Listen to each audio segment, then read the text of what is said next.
pay attention to this particular project, because we, Otuekong State, is one of the states that lays the golden eggs that feed the nation. We are amongst the largest crude oil producing states.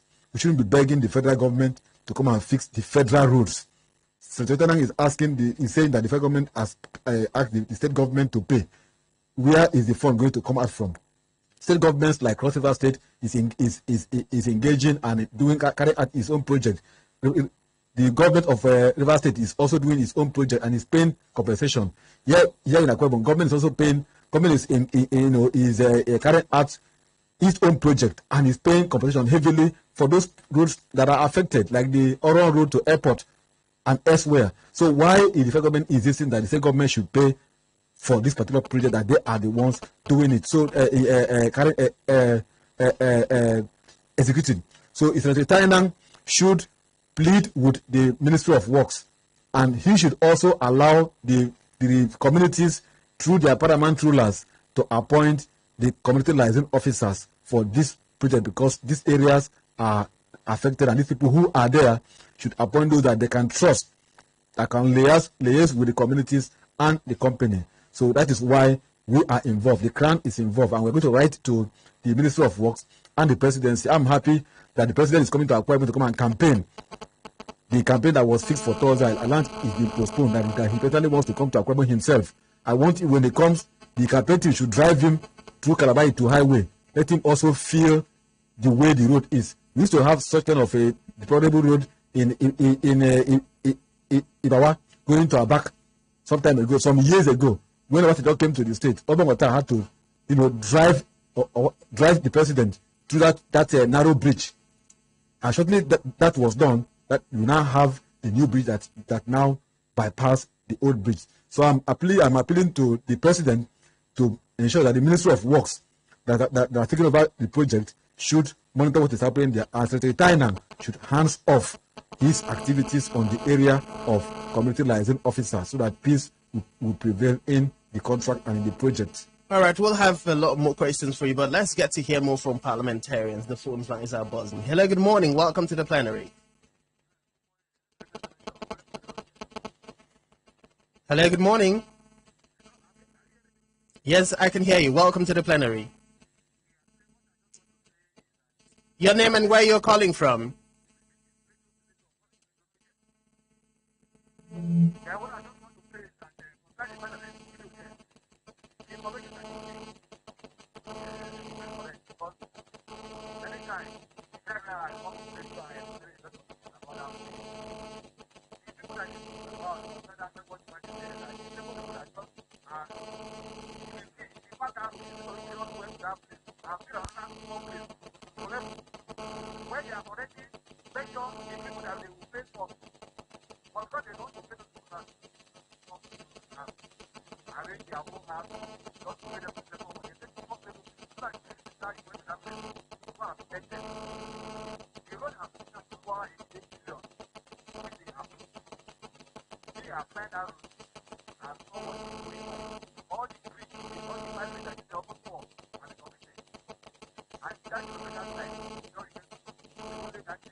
All right, we'll take a pause here and just come back shortly after this short time out. And of course, when we come back, we'll continue with deliberations on the floor of the House. Please stay with us.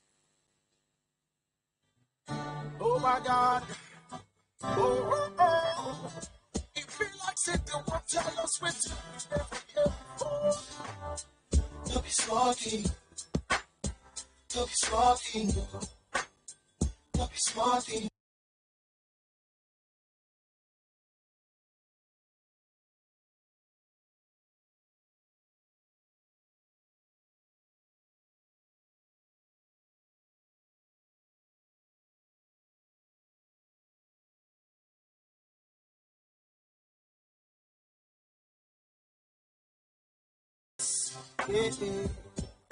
Why don't you change your ways?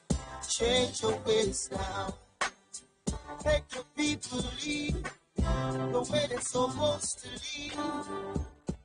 Hey, hey, look smart, you, as you see me so.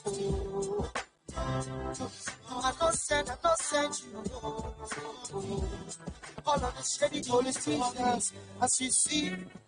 Yes, it's about that time where politicians will always come to us with different promises. And I recall that the last couple of months in last year when we handled these Calabar Itu highway projects and the people were calling in to tell us what was happening, I reached out to Senator Ita Enang to come answer questions posed by parliamentarians, and he hasn't been able to honor that invitation. But then it raises a question, and one of those questions we asked then was as to why in other parts of Nigeria, other states, the federal government, while constructing roads, will always make provisions for compensation to people whose houses and properties are along or within the right of ways. Why is it different in the issue of Calabar Itu Highway? And why is the senator not speaking up as a representative of the people whom he had sworn an oath to represent? Well, first off, Ita Enang is not our representative for now. He was not even the one representing us. He was not an appointee of Mr. President. He was SSA to the President on Niger Delta Affairs, and he was privileged to use his connections, like he has been telling us or made us to believe, and his contact to push for the project to be constructed or realized. He has been doing that. Sorry, before he even got the appointment, he was one time a senator of the Federal Republic of Nigeria. Exactly. And that, Kwaibumites believe that he possibly would not have gotten that appointment as the SA to the president without first being a senator representing his people. So that is the point I'm coming from. Okay, now I got it. So, Senator Ita Enang, I don't want to say he is the one that has caused this issue of the state not being included in the compensation. Rather, I want to commend his effort for what he has done so far on the road. And I want to say that the federal government, in a bid to continue to marginalize Akwa Ibom State, in a bid to continue to oppress us, could be the reason why the federal government has chosen Akwa Ibom State to be singled out and omitted, I use the word omitted carefully, from the list of those that will be paid compensation for that project. Otherwise, I just looked at it. When the government constructed the Abuja-Kaduna Railway, it traversed through communities. And fact-check it, these communities were paid their compensations. You've had several projects going on. The East-West Road and every other one that the federal government is embarking upon, they have been paying compensations. Why should Akwa Ibom State, that even lays the golden eggs that feed the nation, should be marginalized or sidelined or oppressed by the federal government on the issue of the Calabar Itu Highway? And we've been, this project has been going on and has been used as campaign tools by this particular government severally. And then to top it all, a son who represents us, or who should speak for us, who should be able to have the ears of his principal and then say what needs to be done rightly, is making ways to defend, or seems to be defending the same act. That is why we in the center are engaging Senator Ita Enang, because he has come out openly to defend the action of the federal government, that the state government should rather be the ones to pay, when the state government is also having its hands full with our own project. So if the federal government is not willing to embark on the project, why do you even start the process? And these are Trunk A road, that is the federal government road that is in the exclusive list. Sometimes ago, I remember in the past government, the state government, took over some federal roads project and completed them. They were later on refunded. If the federal government had asked the state government to construct this road, I believe some government would have done it and get refunds. But here, a government that has come up to say, okay, have you gone through River State lately? The Eleme Ogoni Road, the Eleme Bukana Bori Road is unmotorable. And that road leads you to refinery, leads you to where you have the petrochemical, leads you to where you have where you have the seaport, where every activity that the ship that comes from Lagos and the rest from the hinterland but in Onne, and yet there is no road to access Onne, to access Akwa Ibom, to access other part of this oil producing state. So that is why we are saying that it is a continuous attempt of the federal government to marginalize and to oppress the people who are producing the crude oil that is feeding the entire nation. That is why they have chosen to sideline us and remove our state from those that will be paid compensation for that particular project, because there's no need for government to say that it wasn't built into the project. It is not done anywhere. It's against the law of humanity. It's against the law of our land. All right, let's take a pause here and get to open the phone lines. And, of course, entertain some of the comments we have on our Facebook page. And let the House Speaker, the House Leader, rather, lead us on that. Yes, let's get through with some comments from parliamentarians via our Facebook page. Don't forget you can connect with us on Facebook with Planet Radio 101.1 FM with you. And this one's coming from Nonya Idiong. It says, good morning, parliamentarians. Please, INEC should do whatever it can to see that no amount of insecurity will hinder this year's general election, irrespective of where the polling unit is located. And more security men should be specially trained on this aspect. And it says, as for the Calabar Itu highway, I think the road is still under construction. And my prayer is that those who awarded the contract should see that the road is fully completed before the next administration. Hope Omo Jr. says, good morning, Mr. Speaker. Calabar Itu highway is a major road that the federal government should look into. But they have bluntly refused to construct that road. They've only made promises without fulfillment. This is pathetic. And it says, indeed, insecurity may derail the elections come 2023. From what I have observed in the East and other parts of the countries, our security agents must double their efforts in order to have anything close to a peaceful election. Many will be scared to come out and vote as their lives and safety remains paramount. God help Nigeria. And quickly, this one says, good morning, Speaker. Good morning, Raymond and Mr. Otuekong and other parliamentarians. Mr. Speaker, we plead with our governments to please help us construct the Calabar Itu highway because movement on that road is not smooth. We lose many lives as days go by. And he also says, even the U-turn before the Apostolic Church is also an area of concern. Please, they should open that place for people to use it before we lose souls on a weekly basis. And it says that we can't be facing this hardship and crying every day over people we lose on that place. Thank you very much. Interesting thoughts. All right, let's get to hear more from parliamentarians via the phone line. Hello, good morning. Welcome to the plenary. Hello. Yes, good morning. Welcome to the plenary. Hello, good morning. Good morning, parliamentarian. Hello. Yes, good morning to you. Welcome. I think we have some network challenges there. Please try and connect us back. And, of course, if you just joined us, this is the People's Parliament. You can join us on the number 0902-223-1011 or 0817-624-8565. Hello. Welcome to the plenary. Thank you very much, Hello. Yes, good morning. Welcome. Your name and where you're calling from? I so much appreciate your discussion this morning. I think this should be an eye-opener concerning the Calabar Itu road projects, especially as we are approaching the next election. Sorry, you've not told us your name and where you're calling from. My name is Samson. I'm calling from Abaka. All right, go ahead. Yes, I think this should be an eye-opener, especially as we are approaching the next election, to know which of the candidates we have on hand we should vote for. Those that will have interest of the people at heart. But it seems to me that the present federal government does not have apart themselves and the state here, the states that are providing the money for this country apart. So that's my contribution this morning. Thank you for the nice job you guys are doing. God bless you. Yeah, thank you very much indeed for joining us. Let's quickly take another reaction. Hello, good morning. Hello, good morning. All right, hello, good morning to you. Welcome to the program. Hello, good morning. Yes, what's your name and where are you joining us from?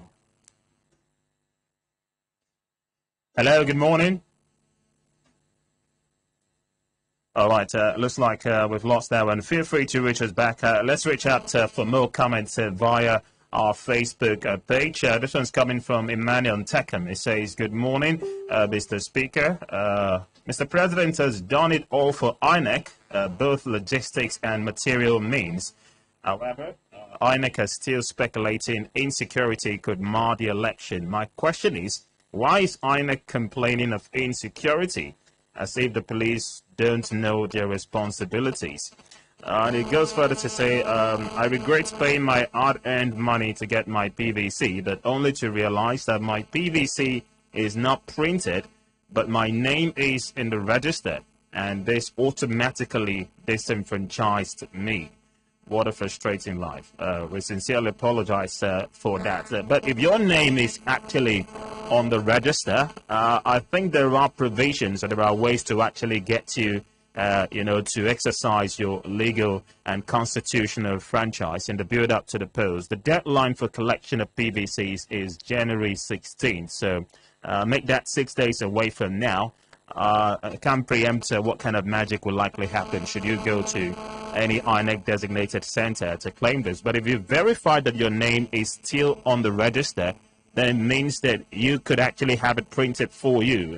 It's just some of the issues we raised earlier on about ensuring that when people get to these centers, we don't end up having long queues where people have to stand for hours just to get their PVCs, and at the end of the day, they go home disappointed. But in reference to this particular question, if you actually have your name on the register, I think there could be a way to get your card printed, unless it's been printed and there's a possible chance that it's probably been misplaced, or parts of the cards that have been discovered at places that they shouldn't have been.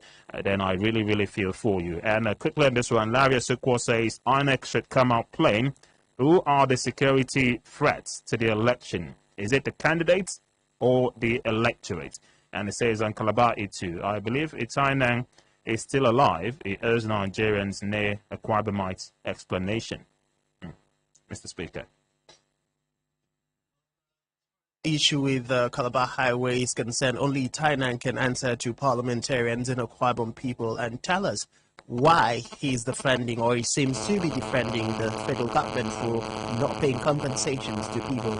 I know one of the parliamentarians who called in also raised an issue that we're very much aware of, that sometimes when people hear that there is a federal government road, or there is a state government plan to construct road, people run and erect a building overnight on the side of the roads just to ensure that they get access to compensation. But then also there are measures put in place by government officials to ensure that they handle these kinds of people. And oftentimes we've seen people who do this completely lose out, because the government before now at INEC must have done its research, must have conducted a study to know the number of buildings that have been on that right of way to ensure that people are properly captured. So when you run in and erect a structure just because you want to be part of the compensation, you lose out at your own detriment. But we'll take another pause here and head out for some quick commercials. When we come back, we'll be having a phone-in conversation with His Royal Majesty Edidem Dr. Edet Enang, the paramount ruler of Itu local government area, to further get to understand more about the situation along Calabar Itu Highway. Please stay with us. We'll be right back.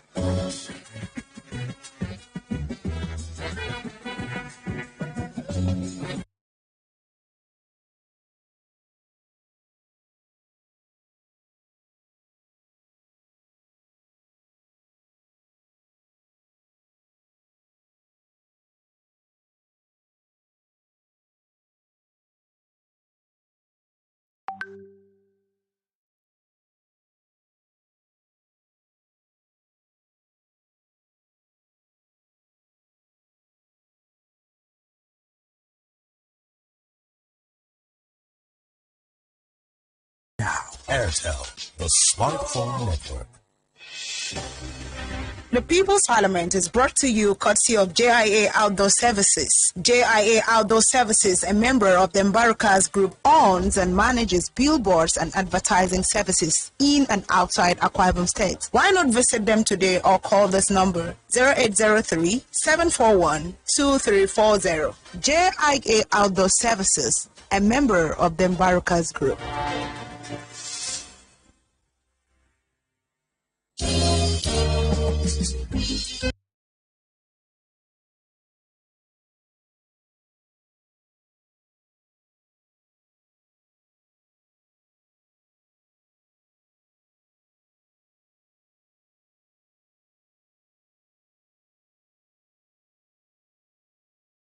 Tang 102.7 FM. Sinaman sa antum ke koro ke ta freven bosebinam. Abi do ki ko kang. Anyam ke sebo ki ko makara all indigenous language radio station. Emena mebo Tough Media Group. Al packet of Planet 101.1 FM. Ayori baro Spectrum Television. Ayori tarum Tang 102.7 FM. Ekene tang. Iyamne. Bengeria vedo.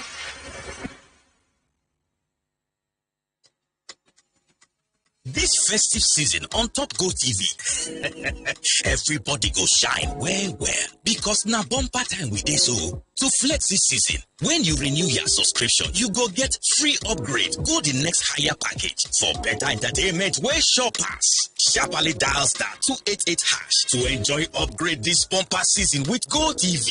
Go TV, love it.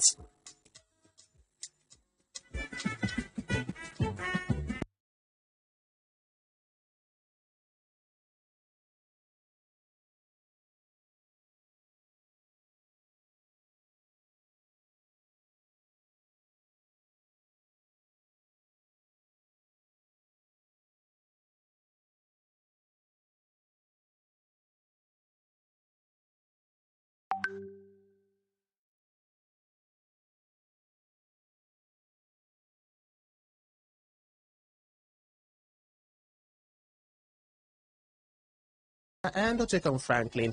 And we've been joined via the phone line by His Royal Majesty Edem and the paramount ruler of Itu local government, Edem Ederepan. Good morning and welcome to the floor of the House, sir.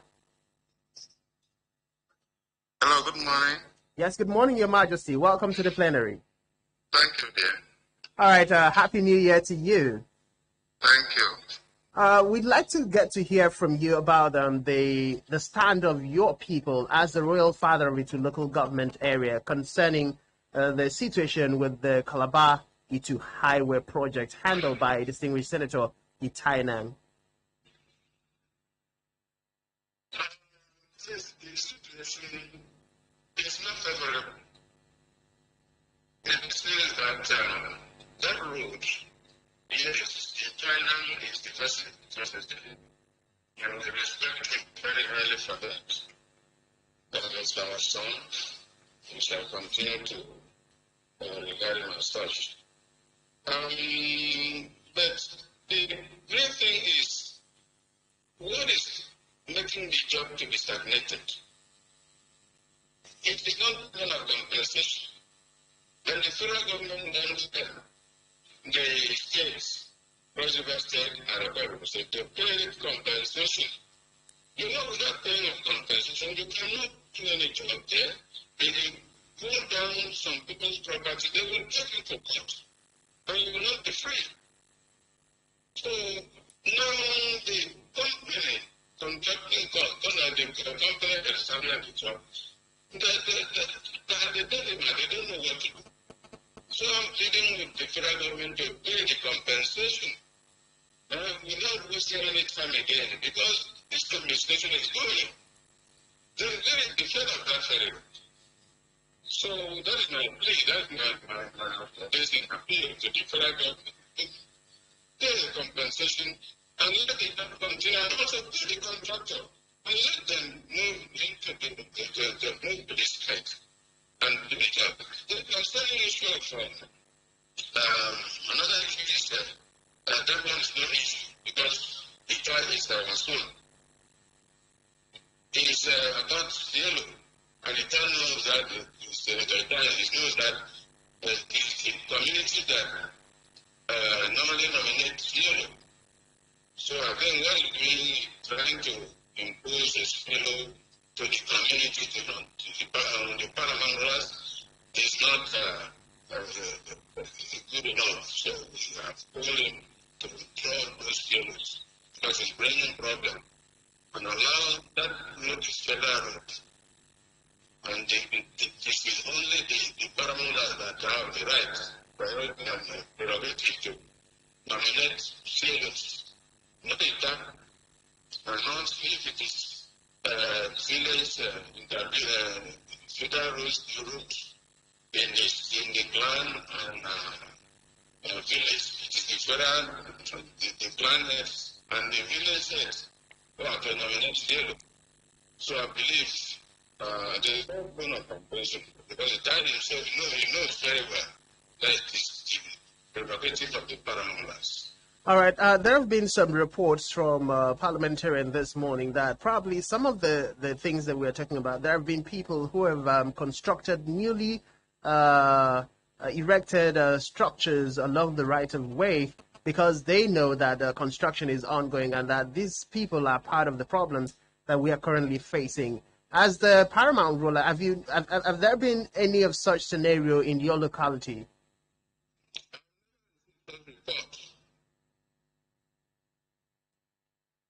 That's in my own domain. I've never received such reports from government. All right. In the statements that you've made earlier, you talked about calling distinguished Senator Ita Enang to order as regards his appointment or trying to impose the liaison officers from the community on the people. How has his response been to your call for reasoning so far? He's going to comply. We call him and ask him to withdraw his hearing because we have appointed hearings already. So he's going to comply. All right. Now, we know that there's a saying that power intoxicates. So in a situation where he says as the special assistant to the president that he's not going to comply with what the traditional council rulers are asking, what is the likelihood of the next steps of actions that you will be taken to ensure that this issue is brought to a permanent closure? Because federal government cannot stop that. We don't believe in that. Federal government cannot ask its people to impose yellow on the traditional rulers, the father of this nation. Federal government cannot do that. All right. Thank you very much, Your Majesty, for giving us this audience this morning. We appreciate it and we'll always definitely reach out to you for more as this issue continues to linger on. Thank you. And to have a great day, Your Majesty. Thank you. All right, thank you very much. That was the paramount ruler, His Royal Majesty Edidem Dr. Edet Enang, who is the paramount ruler of Itu local government area. We'll have to entertain some more calls from parliamentarians this morning before we continue with the rest of our discourse. Hello, good morning. Welcome to the plenary. Hello, good morning. All right, we lost connection there. Let me come back to you, the House Leader. Let's take some more comments that we have on our Facebook page. Yes, interestingly, a lot of the reactions have come on the back of the Calabar Itu highway concerns because, like it or not, that road has had issues for a whole lot of years. The debate we're just having now is only because of development to the roads in the past few years, but this road has been in a porous state for close to a decade now. So more than a decade. More than a decade. So let's not make it look like it's just a 2 years or 3 years ago issue.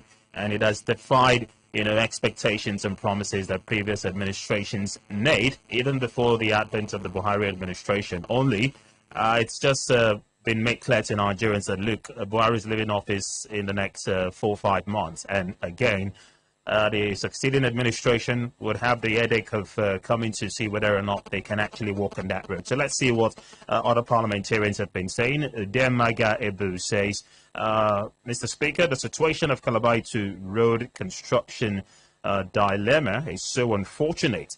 But the fact that Senator Ita Enang, as a great son of the state, has tried his best to draw the attention of the federal government to that road, which something has been done, though not to the extent expected. So Senator Ita Enang deserves commendation, not vilification. If other politicians in the states, including the state governor, joined him in meeting the president in person, the situation of that road would have changed. But unfortunately, here in the Kwabam state, we play politics of political party and destruction, not politics of common interest of the state. Quite interesting. And all right. So let's react to this. Okay. Now, it's very, very important for us to not play politics. I mean, we are in this country and we have seen different roads constructed by the federal government. And there has never been, for once, the issue where the federal government has not paid compensation to people who have been affected. And if we have to respond to this, I'll leave it for you to respond to this parliamentarian.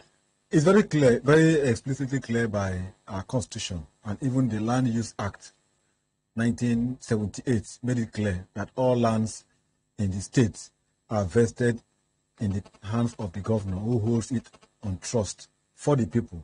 Now, if the state government want to use any land, the state government will have to pay compensation for the land, those who have occupied that land and those who have used the land, those who have also developed the land and have property on those lands.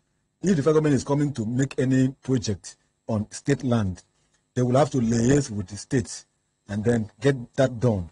If a company is coming to operate in any land in the state, it is the state government that would liaise with the community on behalf of that particular company. Now, if it is a federal company, federal government, in this case now it's a federal highway which is in our exclusive list of our Constitution.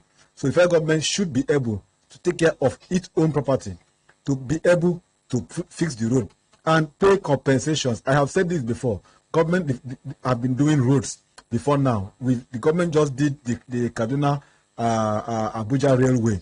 It traversed through several communities. Those communities have been paid their compensations. We've had several roads done in various parts of the country. Why should Akwa Ibom State be singled out? That is why I said earlier that it is part of the attempt of the federal government to sideline, to oppress and marginalize the people of Akwa Ibom State. That is why that is being treated in this way. And this project has lasted for more than 2 decades and is being used repeatedly by government at the center for politics. It is not the best for the interests of us and those within the south and southeast.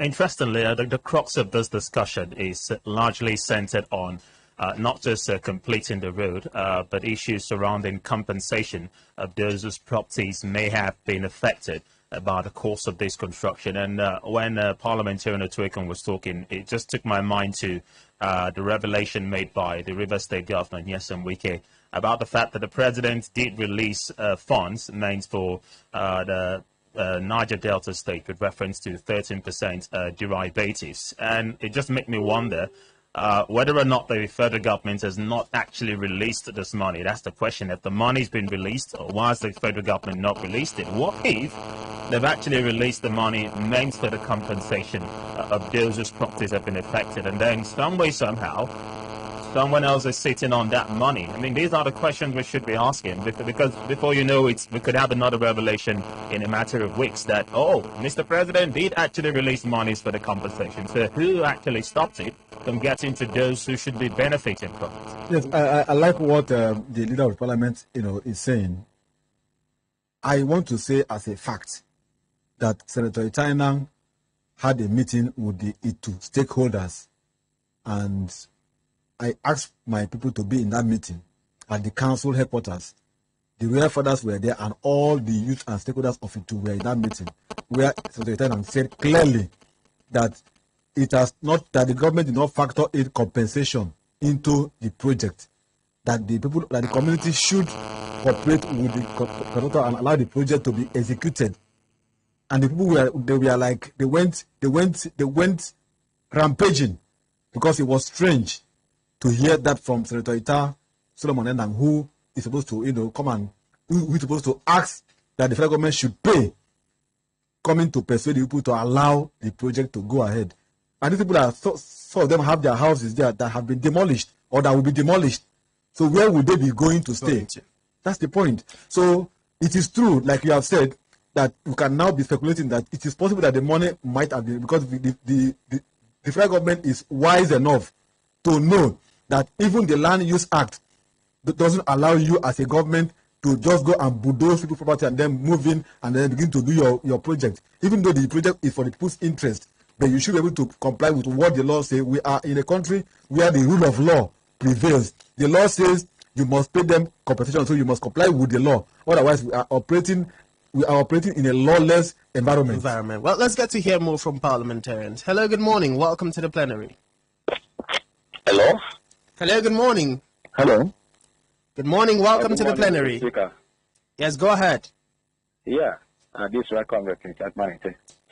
Let me still speak on this Calabar Itu highway project. I think in any project carry on have its own term and condition. What is the condition of the project? I have heard that the state government was meant to pay for compensation. And if you can see, the state government of Cross River and Akwa Ibom State paid for the compensation that they agreed upon. So if they don't pay it, because I know... Let's correct an impression. There has never been a point in time where the Cross River State government and the Akwa Ibom State government come out to tell us that they agreed with the federal government to pay compensation on the said road.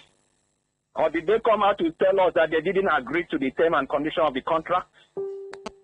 They didn't come out to tell us they did not agree to the term and condition of the contract. First and foremost, parliamentarian, let's get one thing straight.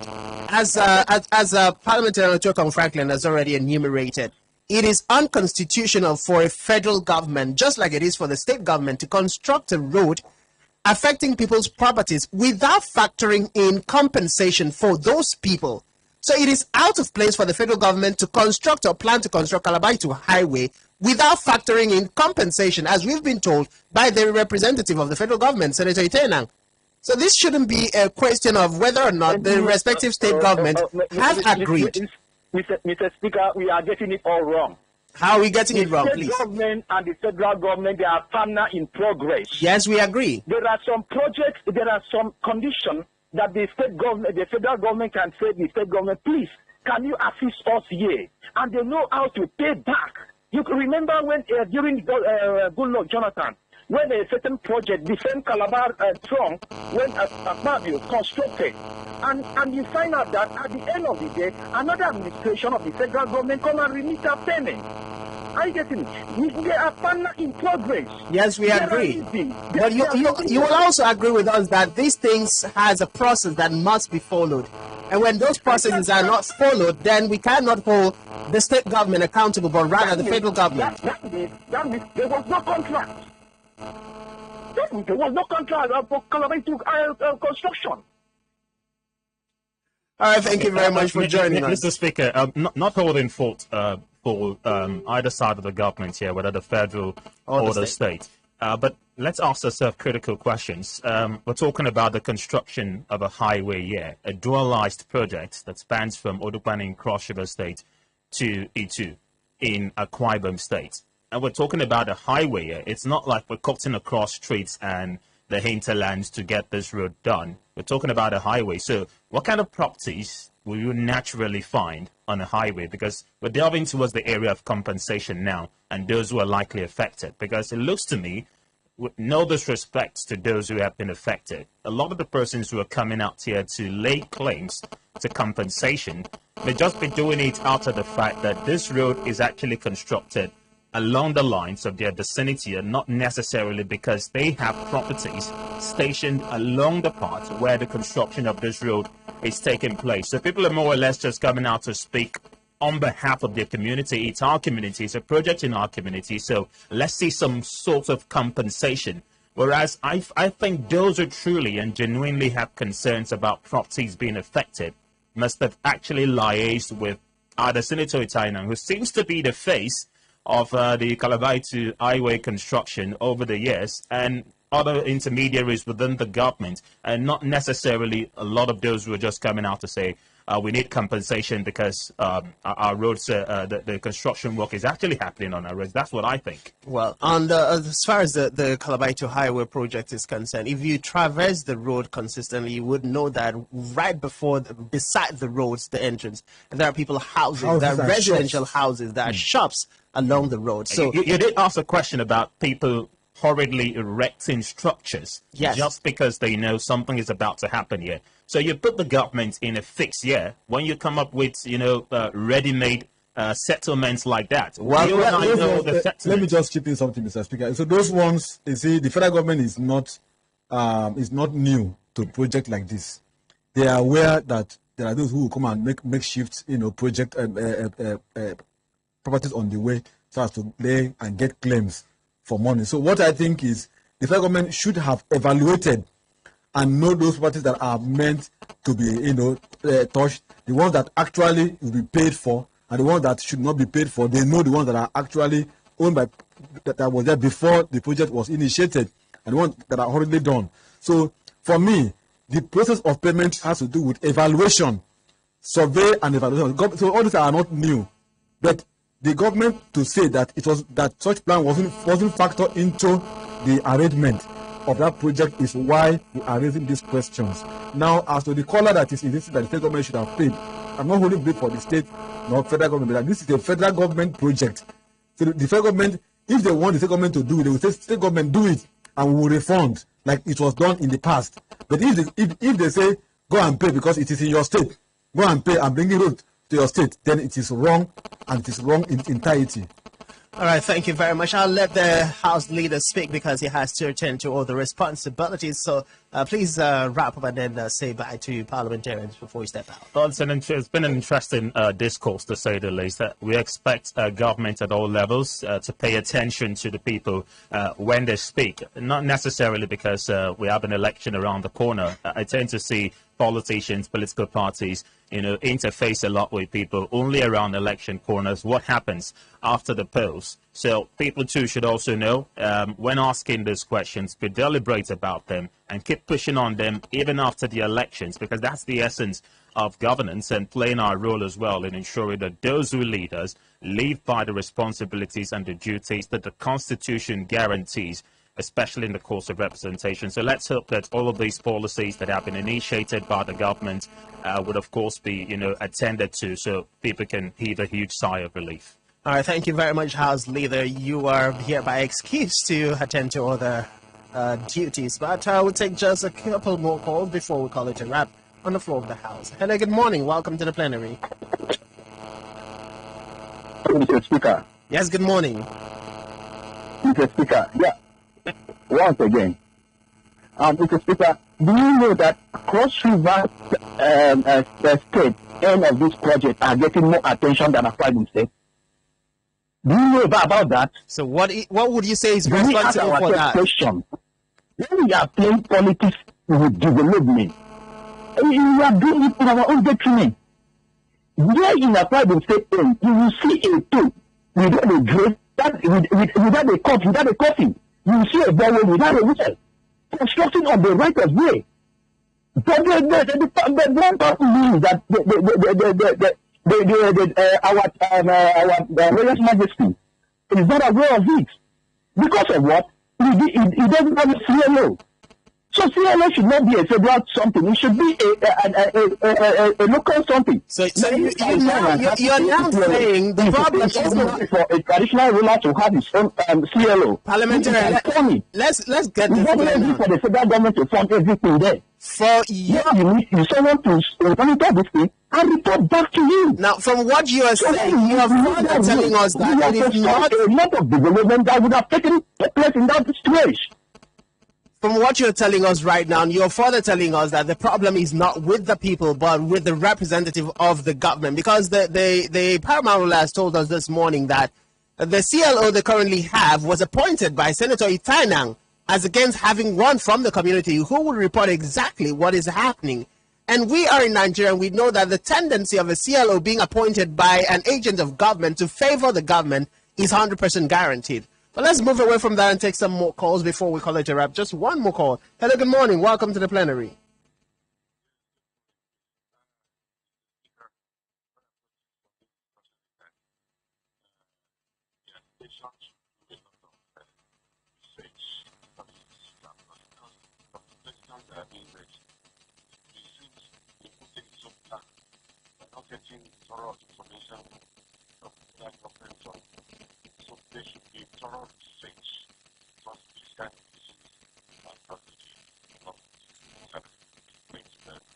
All right, thank you very much, Parliamentarian. And let me clarify that before we brought up the issue, thorough research has been done But also, let us not get it wrong that the only persons who are going to answer to some of the questions that we've raised here is distinguished Senator Ita Enang. And where he has failed to honor our invitation to the floor of the House, we cannot be held accountable for questions that only him can authoritatively give us answers to. When agents of government refuse to grant access to media people to give answers to questions asked by the people, the media is not responsible for the setbacks or the shortfalls. Parliamentarian Otuekong, your last thing before we call it a wrap. Briefly, please. Some containers containing materials for the car assembling plant arrived yesterday at Mimshak Automobile Company, the car assembling plant at Ikorukap. I was told, so I had to rush down there to confirm that actually the materials that will be used for the coupling of oil filters for a unit or a branch or another factory of the car assembling plant arrived yesterday, about 8 containers from Israel, and then I was told that more are also coming on their way. Yesterday I was there when they began to offload it, and for me it's a good news that the car assembling plant, the oil filter section of it will soon be operational, and I was told that by February that it will be up and running. This for me is a good news because I have been monitoring this project from 2016. I will follow it until the last day when it is commissioned and put to use. Those that will be sent to Israel, I was told that the state government and the Mimshak have made arrangement that very soon their passport will be ready for them to be sent to Israel for training when they are back to become the pioneer or employees of the company. This for me is good news, and I want to continue to monitor the project until we get to the last day when it is commissioned. All right, thank you very much, Parliamentarian, for joining us, and to you for joining us on the floor of the House this morning. We appreciate you. And of course, as I said earlier, we have a new House leader in the person of Raymond Ita, who had to be excused to leave and assume all the responsibilities at work here. Many thanks once again for being there, and please remember to be a responsible citizen of Nigeria. My name is Francis Edet, and as your speaker, I hereby ask that we adjourn this plenary till tomorrow, when we will be having another heated deliberations bordering on the growth and advancement of the people. God bless the Federal Republic of Nigeria. God bless the Quantum State. And God bless you. Do have a great day. Bye-bye.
Goaltender shouldn't advise to learn additional skills to support them after school and create impact in the society. On the foreign scene, NATO, EU-I next level partnership in face of Russian threat.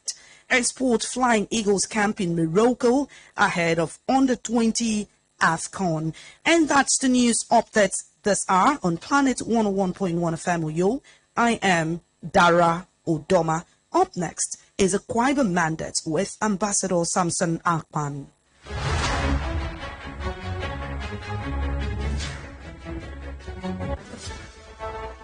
on the 20th of August 2018 at Dona Township Stadium, I prophesied that Udom